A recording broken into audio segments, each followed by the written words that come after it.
हरियाणा की राजनीति में आजकल गाड़ियों के सायरन कम और साइकिल की घंटियां ज्यादा सुनाई दे रही है। मुख्यमंत्री नायब सिंह सैनी ने अपनी फ्लीट आधी कर दी है तो मंत्री अरविंद शर्मा साइकिल से दफ्तर पहुंच रहे हैं। सरकार इसे सादगी और पर्यावरण प्रेम बता रही है, लेकिन गलियारों में चर्चा कुछ और ही है।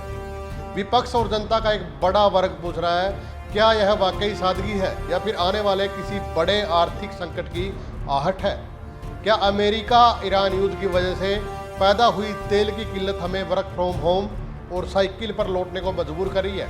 आज की विशेष रिपोर्ट में हम करेंगे इस पूरी तस्वीर का पोस्टमार्टम।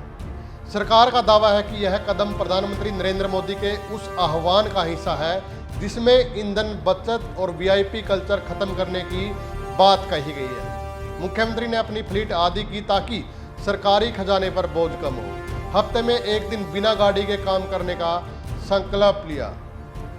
मंत्रियों और अधिकारियों को भी सीमित वाहनों के इस्तेमाल का आदेश दिया।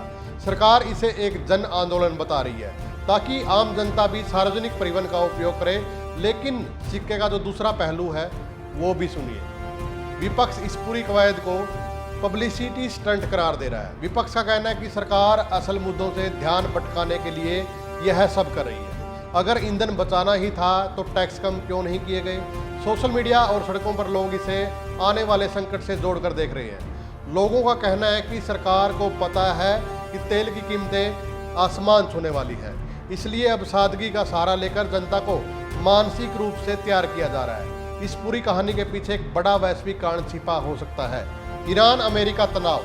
मध्य पूर्व में युद्ध की वजह से कच्चे तेल की सप्लाई चेन बुरी तरह प्रभावित हुई है। भारत अपनी जरूरत का 80% तेल आयात करता है। ईंधन की किल्लत। अंतर्राष्ट्रीय बाजार में पेट्रोल डीजल की कमी की आशंका है। चर्चा है कि सरकार वर्क फ्रॉम होम को फिर से अनिवार्य कर सकती है ताकि सड़कों पर गाड़ियों का दबाव और तेल की खपत कम हो। प्रधानमंत्री मोदी द्वारा 1 साल तक सोना न खरीदने की सलाह दी जा रही है। सवाल यह है कि क्या हरियाणा सरकार का यह कदम उस बड़ी योजना का एक ट्रायल है जिसमें पूरे देश को ईंधन बचाने के लिए वर्क फ्रॉम होम मोड पर डाला जा सकता है? अगर सरकारी गाड़ियां खड़ी हो रही हैं तो क्या कल आम जनता को भी घर में रहने की सलाह दी जाएगी? सच्चाई इन दोनों के बीच कहीं छिपी है। एक तरफ यह पहल पर्यावरण के लिए अच्छी है, लेकिन इसके पीछे छिपे आर्थिक कारण चिंताजनक है। क्या यह सादगी का दिखावा है या फिर युद्ध से पैदा हुई वैश्विक मजबूरी? सरकार को चाहिए कि वह जनता को स्पष्ट बताए कि आने वाले वक्त में ईंधन और अर्थव्यवस्था की स्थिति क्या होने वाली है। फिलहाल मंत्री जी की साइकिल और मुख्यमंत्री जी की आधी फ्लीट चर्चाओं में बनी रहेगी। क्या आप सोचते हैं, क्या यह वाकई बदलाव है या सिर्फ एक मजबूरी? हमें कमेंट सेक्शन में जरूर बताएं। धन्यवाद।